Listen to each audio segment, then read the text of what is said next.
Hi, my name is Jiachang Cai from accounting, ID 114303013. I will solve the case 1, quantitative easing policy. The background is about the quantitative easing policy used in USA and Japan, and finally what they achieve. The first question: compare and contrast the evolution of QE in the USA and Japan. First, in USA, it not only slashed rate to nearly 0%, but also launched QE1 to QE4 from 2008 to 2020. Finally, it prevents total freeze in the market. About Japan, BOJ started QE at 2001, used comprehensive easing at 2010, and launched QQE at 2013. Finally, it achieved a 2% inflation target. The question 2. Discuss fundamental differences between conventional monetary policy and quantitative easing. About conventional monetary policy, there are 3 ways to change interest rate: open market operation, policy rate, and reserve requirement. About quantitative easing. Under the quantitative dry framework, which central bank buy large government bond and security to increase the money supply. About question 3, define the liquidity trap and provide a graphical analysis.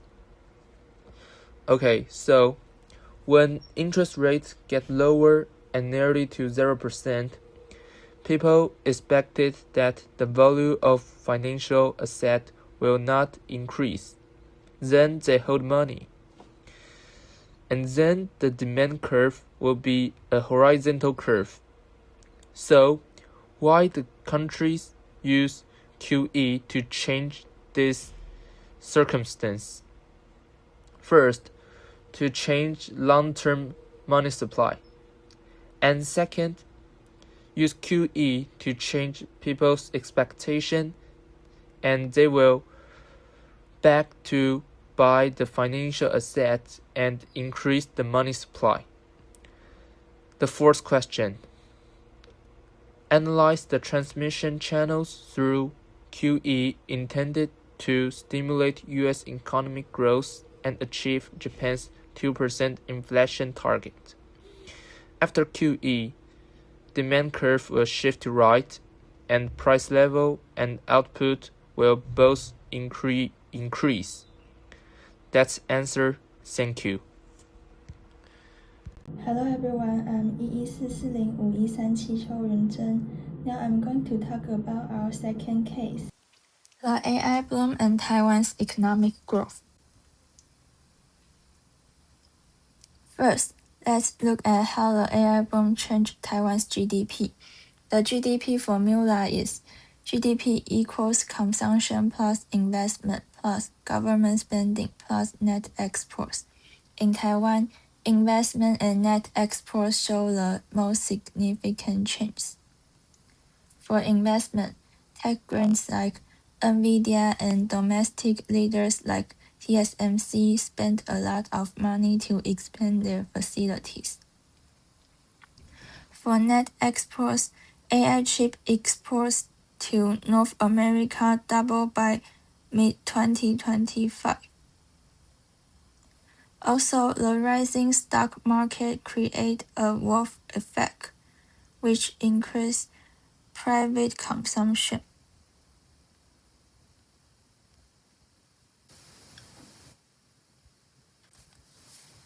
Next, let's analyze this with the aggregate demand and aggregate supply model.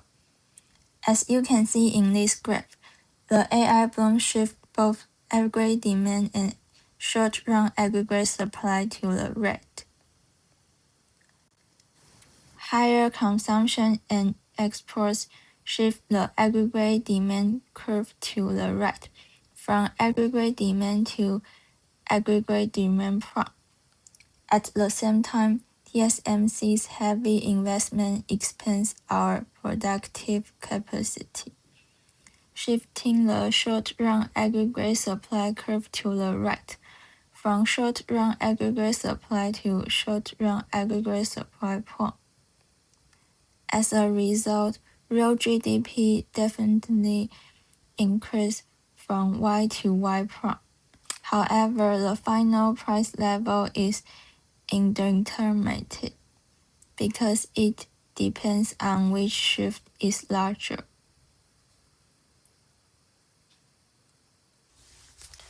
Third, let's distinguish between foreign direct investment and foreign portfolio investment.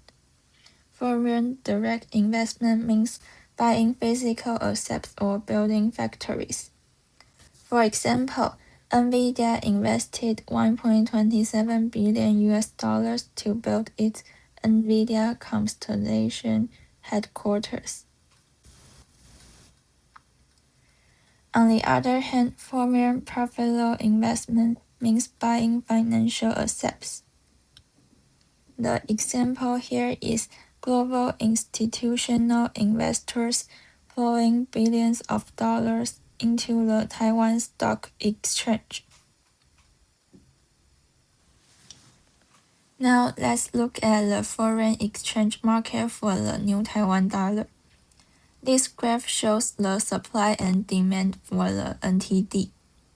When foreign capital flows into Taiwan, the demand for the NTD increases.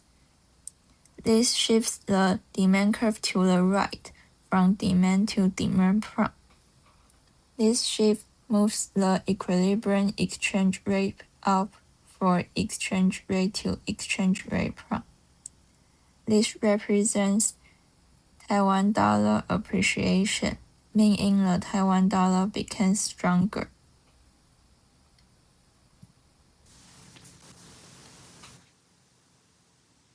To summarize this currency impact, the massive capital inflow from both foreign direct investment and foreign portfolio investment mean that foreign investors must buy the new Taiwan dollar to invest in Taiwan.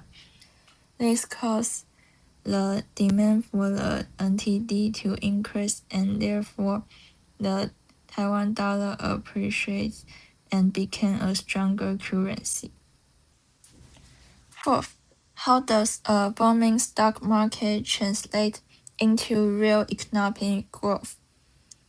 The theoretical link is that rising asset price create a wealth effect, which leads to higher consumption. Here we use the concept of marginal propensity to consume. MPC is the proportion of extra wealth or income that a person chooses to spend on consumption rather than saving it. Let's look at the chain reaction. First, Taiwan Stock Exchange hits record highs, so people's investment portfolios rise. Second, individual retail accounts feel worthier, boosting consumer confidence. Third, through the MPC, people spend a percentage of this new wealth on luxury retail, cars, and domestic service. Finally, this extra spending directly drives real physical economic growth.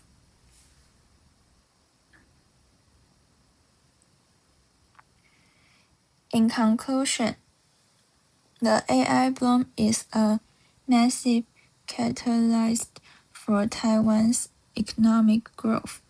It drives GDP through both aggregate demand and short-run aggregate supply expansions.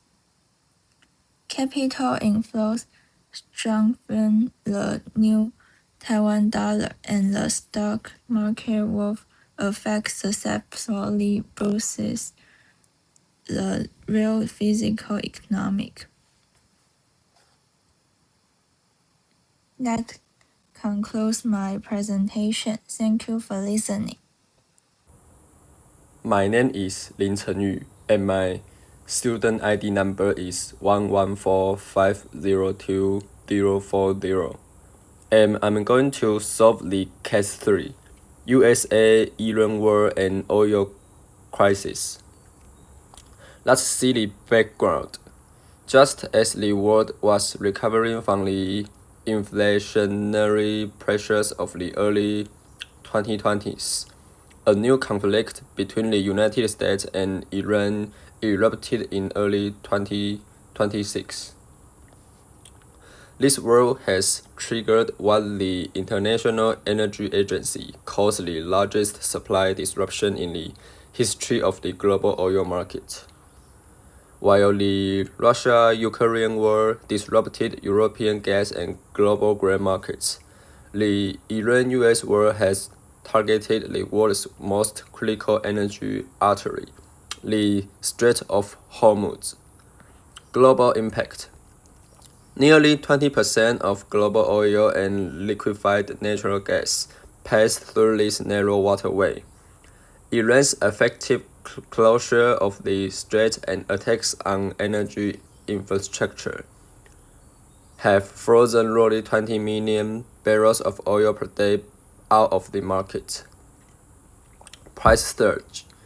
Brent crude oil, which was trading at roughly $70 before the conflict, surged toward $120 per barrel within weeks. In the US, gasoline prices rose to an average of 4.05 per gallon by April 2026, representing a 30% increase in just 2 months. Unlike typical economic downturns where prices fall as demand weakens, the 2026 energy crisis created a supply shock. Rising oil prices increased the cost of production and transportation globally. This led to a rare and difficult economic phenomenon known as stagflation. In energy importing nations like Japan, South Korea, and many European countries, the economy began to contract even as the cost of living reached 40-year highs. Questions. Question number 1. Compare the energy market disruptions of the Russia-Ukraine war with the Iran-US conflict. Why does a conflict in the Middle East specifically lead to such a rapid and swift spike in global gasoline prices compared to other regional conflicts? Let's see the solution. Question number 1. The answer. The Russia-Ukraine war mainly disrupted European natural gas and global grain markets, creating a significant but relatively regional energy shock. In contrast, the Iran-US conflict directly threatened the Strait of Hormuz, one of the world's most important oil transportation routes. Since nearly 20% of global oil and LNG exports pass through this waterway, its closure created a much larger global supply disruption. The conflict removed approximately 20 million barrels of oil per day from the global market, causing a sharp reduction in supply. Because oil demand is highly inelastic in the short run, consumers and businesses cannot quickly reduce their oil consumption. As a result, even a relatively small reduction in supply generates a disproportionately large increase in prices. Therefore, Middle Eastern conflicts often cause faster and more swift increases in gasoline prices than other regional conflicts. Number 2. Define the term stagflation.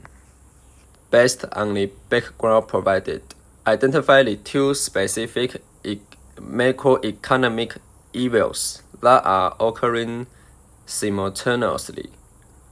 Why is this condition considered more difficult for a country to manage than a standard recession?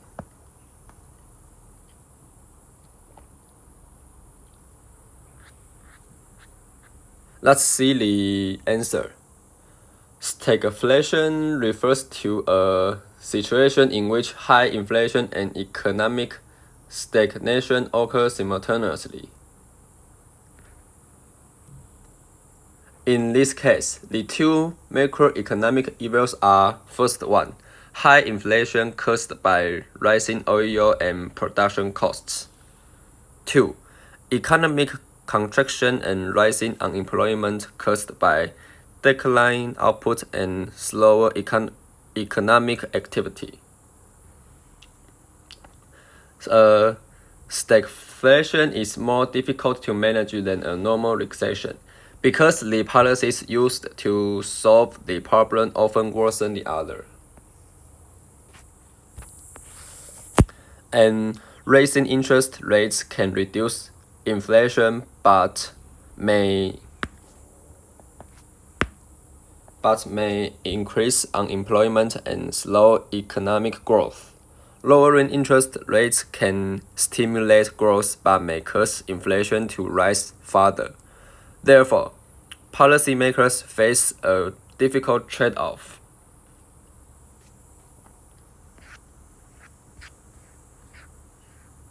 And question number 3. Use the aggregate supply model to illustrate the impacts of the Iran-US war on the global economy. Show the shift in the short-run aggregate supply curve. Label the resulting changes in real GDP and the price level.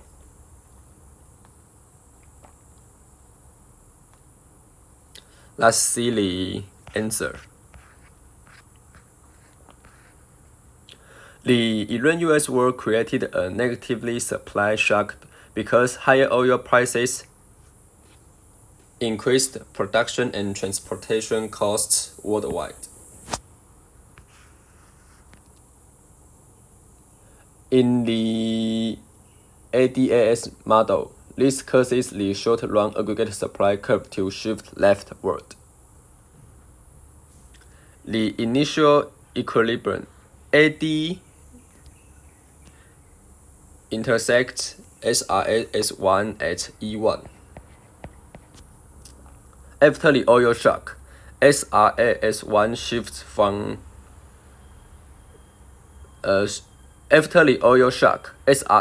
shifts from SRAS1 to SRAS2. Results: real GDP declines from Y1 to Y2, and the price level increases from P1 to P2. This combination of lower output and higher prices represents stagflation and illustrates the negative effects of a supply-side shock on the economy.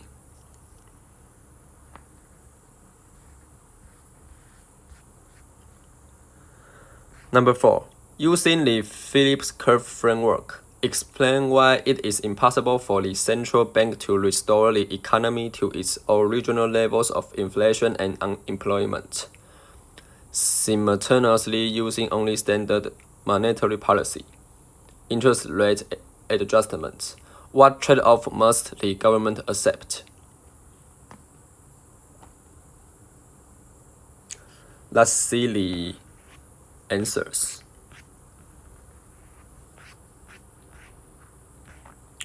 According to the Phillips curve framework, policymakers usually face a trade-off between inflation and unemployment. However, the Iran-US war generated a negative supply shock that shifted the entire short-run Phillips curve upward. As oil prices increased, firms faced higher production costs. This led to both higher inflation and higher unemployment at the same time. Because the Phillips curve shifted, the central bank cannot restore both low inflation and low unemployment simultaneously using only interest rate policy.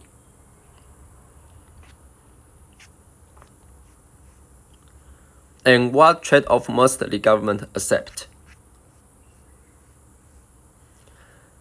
If the central bank raises interest rates, inflation may fall, but unemployment will increase further. And if it lowers interest rates, unemployment may improve, but inflation will worsen.